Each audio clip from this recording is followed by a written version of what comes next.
Hey, what's going on, everybody? This is John J. Gaming on the mic here, coming at you with a brand new episode of the Texas Rangers franchise here on MLB The Show 21. We are here.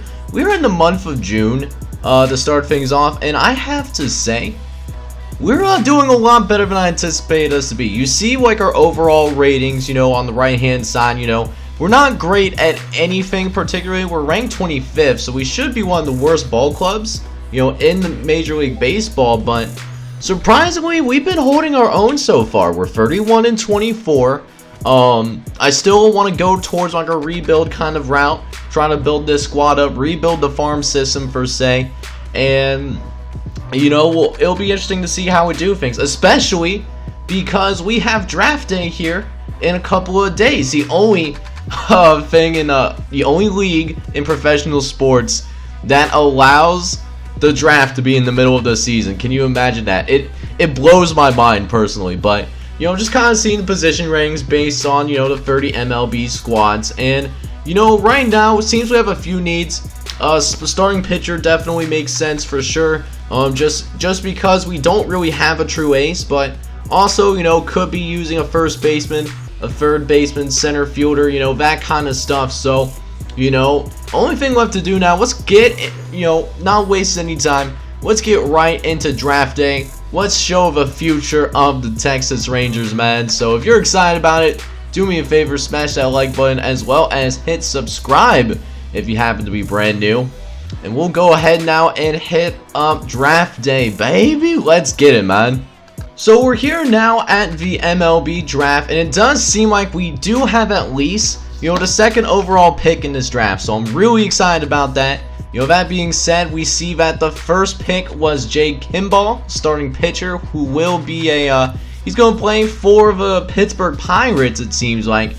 Seems to, have really great potential. And now we go ahead now, we got to figure out, what we want to do here.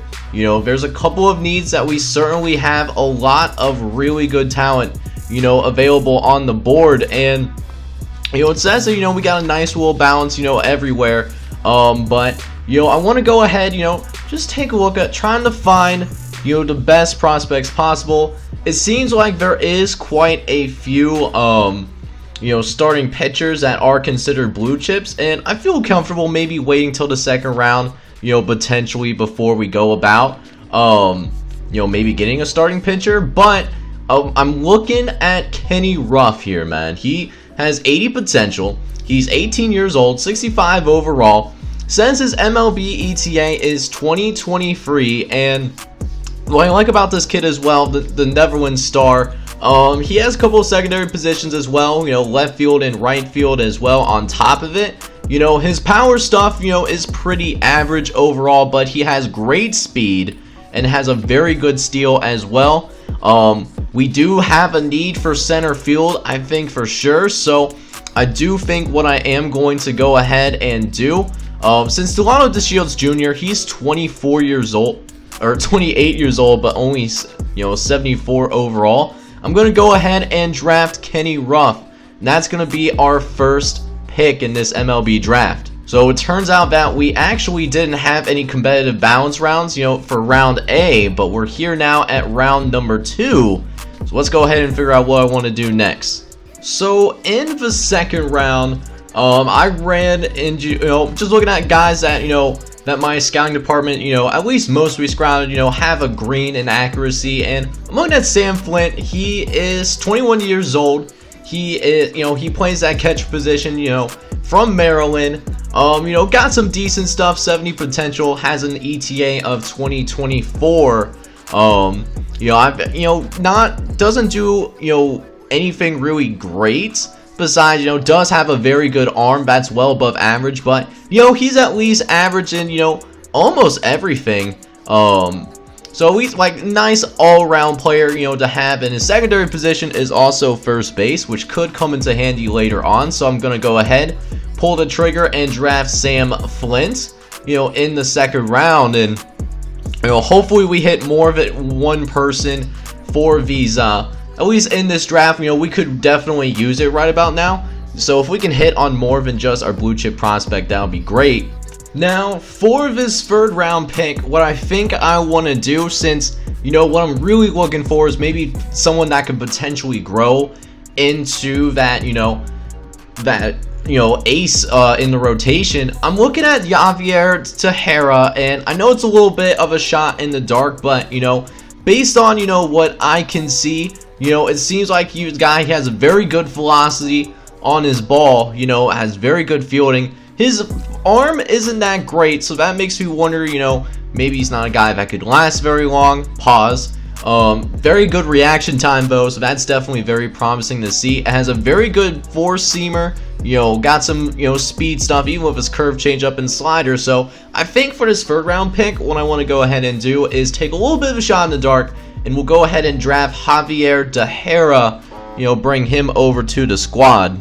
So we're here now in round number 4, and I'm trying to look at first and third baseman, and the thing that that I don't really like is that a lot of the first and third basemen that are left on the board now is their ETAs are all 2025 or later. So these are guys that might potentially never touch the MLB level, which is understandable. We are in the later rounds of the MLB draft, kind of trying to draft for value more so at this point than anything else. So now we go ahead, we start thinking about drafting more for value instead of need. So first and third base, not going to necessarily worry about maybe getting someone in the draft at least this season, but I'm looking at guy that's relatively scouted, Estevan Olivo. He has an ETA of 2023, has a good secondary position, center field and right field.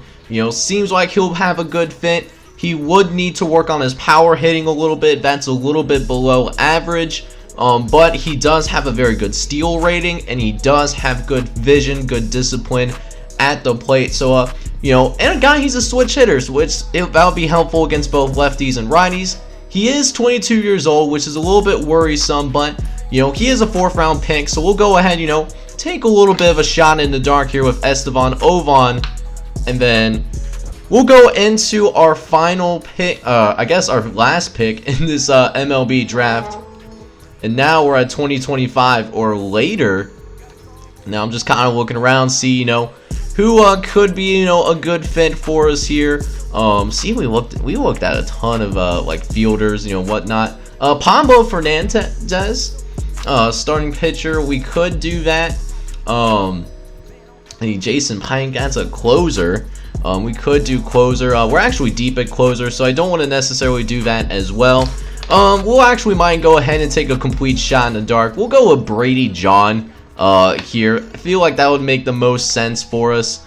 He does have a 2025 or later, but I mean, he seems to have a 60 overall, which is above average of that 80 potential as well. So if that can hold up, do something like that, that would be really nice to see. So we'll go ahead and draft Brady John, onto the squad, as that will actually, there's actually more than 5 rounds. I was actually not expecting that whatsoever. I thought there was only 5 rounds for whatever reason, but there's actually 6. So we actually have another pick that we could actually make if we wanted to do that.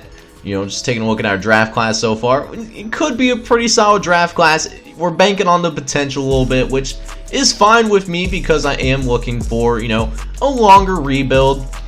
As we go ahead, just keep looking around, see what we could potentially find going forward.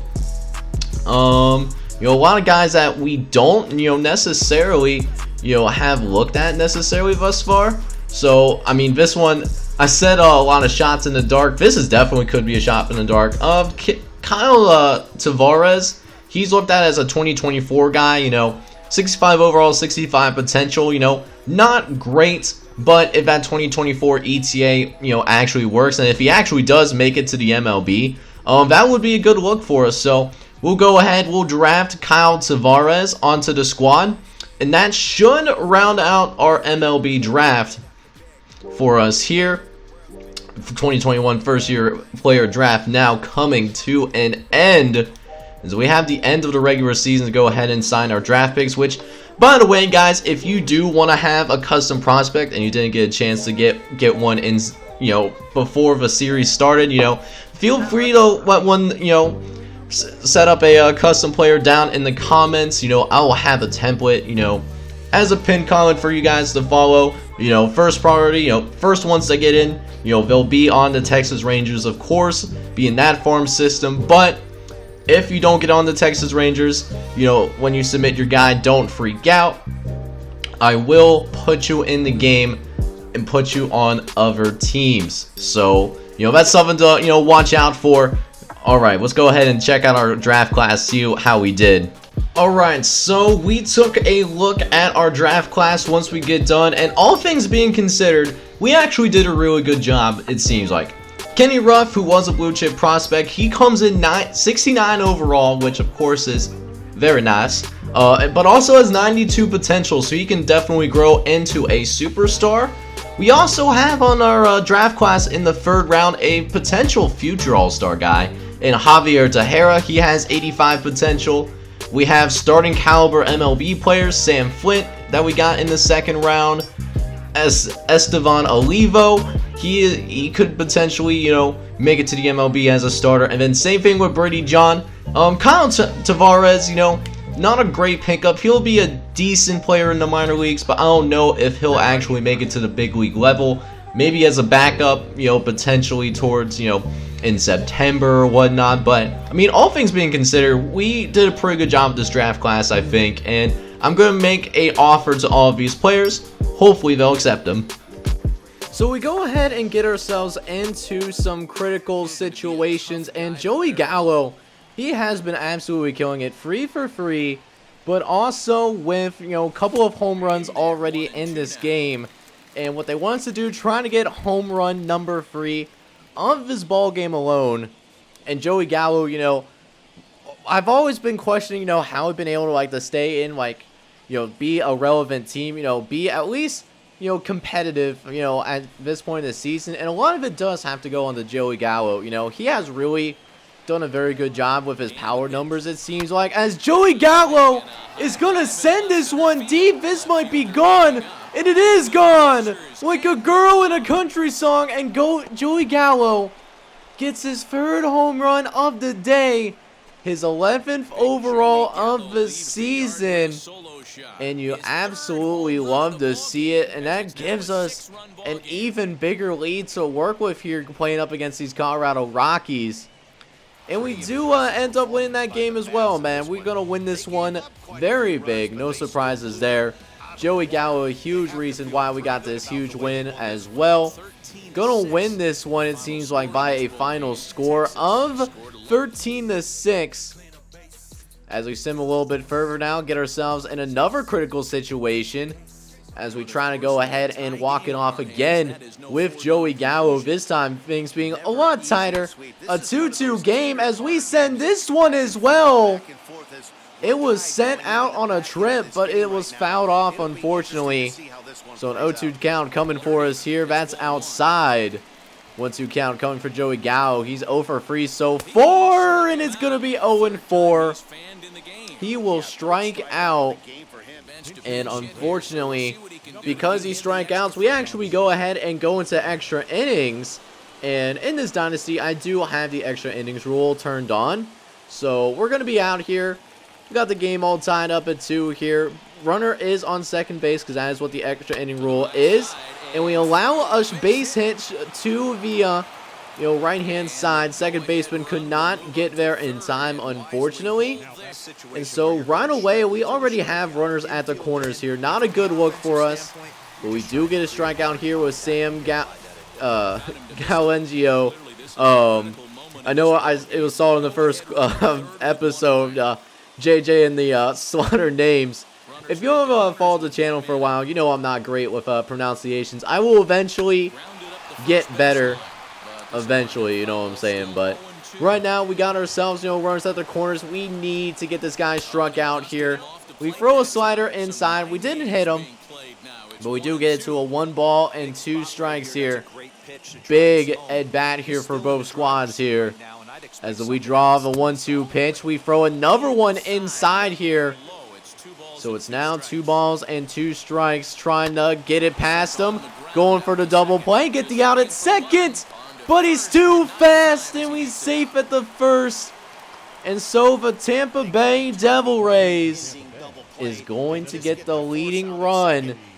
And that's how the score could end as well. We're down to our final out here. Jose Trevino trying to bail us out here, see if we can keep this game going. But we swing at a four-seamer down in the zone, and we miss it. And that does mean we are going to walk away here. We're going to lose this game by a final score of 3-2. So, we're 1 for 2 in critical situations, you know. Got 1 for Joey Gallo, but then he also, you know, couldn't be a winner for us and walk it off. But we will have a third opportunity here. This time a player lock milestone potentially coming up here. As Joey Gallo, you know, he's feeling himself, you know, a little bit this month. He could be closing in on 15 home runs. He's not necessarily hitting for average, but, you know, he always has been a really nice power hitter. And already with 15 home runs, and we're only like a third of the way through the season. It will be 15 if we can get this at bat, but we check swing on the slider. Up thinks we went around, and unfortunately, that's going to take us to another loss. This time playing against the Los Angeles Dodgers, which, look, you know, the LA Dodgers, man, they're a pretty sweet squad, man. So no shame there. Losing to the LA Dodgers whatsoever, losing that one 9-8. So we get to, you know, the end of, you know, the month of June, and we actually have a pretty tough injury update at the AA level. We find out that Emil Chavez sustained a torn labrum and is gonna be out for over 6 months. You hate to see it. Although we do get Nate Lowe, he was injured for a little bit, but man, that is a tough injury to take in. As we're now just about halfway through the season, we're currently sitting at 40-40. We're falling off just a little bit. We're now 6.5 back of the Houston Astros for the division lead, but you know, we're still in this thing for somehow. I don't know how we did it, but you know, here we are as we go ahead and check out the All-Star voting here, see if we got any guys that, you know, could potentially make it to the All-Star game. Now, in the major leagues, you know, we are supposed to have at least like 1 player per team. Don't see it in, so it'll be interesting to see, you know, who we end up having. But right now, it doesn't seem like we have anybody that's really in the running. You know, just kind of looking around just to see if we got, you know, any guys. Carlos Santana, you know, sitting on top. Yeah, I actually, oh, hang on, Chris Davis, you know, he's sitting there, you know, in third place for left field voting. He has 431,000 votes. He's having a pretty solid season overall, 256, 15 home runs, and 50 ribbies. So, you know, not a bad season whatsoever, if I say so myself. Delano DeShields Jr., he's averaging 264, 3 home runs, and 22 ribbies, but has 17 stolen bases. That leads all American leaguers, I believe. So that's nice to see as well. You know, got some guys that we can definitely build around, but you know, don't have anybody that's leading All-Star game voting. So I'm gonna end it here. But that being said, next episode, what we are going to do, we have the All-Star voting. You know, we're gonna play in the All-Star game. We're gonna player lock with whoever, you know, we end up, you know, getting with. And, you know, we'll also go ahead and, you know, do a couple of critical situations as well after the All-Star break. So it's going to be a good one. Make sure you smash that like button as well as hit subscribe if you have to be brand new and made it to the end of this video. Until then, I'll see you guys next time with some more content coming your way. But I hope you all have a good one. Take care, everybody.